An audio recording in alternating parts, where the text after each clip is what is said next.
The Quietscapes team is in Buford, Georgia today. We are installing a 10x10 paver patio. Stay tuned to see this project come to life and learn a few tips and tricks along the way. Let's get to building this patio.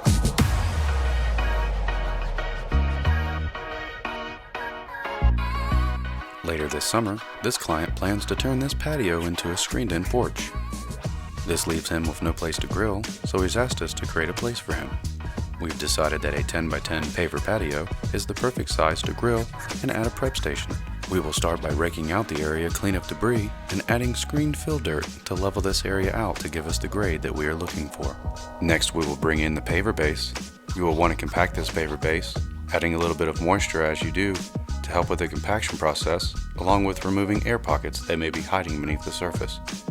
You can do this by hand with a hand tamp, or as most people prefer, a plate compactor. Now that the area is prepped, we're ready for our pavers. In this project, we are using a 12x12 standard concrete paver. This customer was very pleased with how his patio turned out and added on another project. In this area, we will first install a basin drain at the lowest point in the yard. This will catch the runoff when it rains. Water will flow through this pipe and drain to the front yard. We leveled off the grade to create our new gravel area. Installing a fabric underlayment will keep this rock from disappearing into the earth below. We have now added a total of 200 square foot of additional entertainment space in this backyard. Let us know what you think about this project in the comments below. Thank you for watching, and we'll see you at the next project.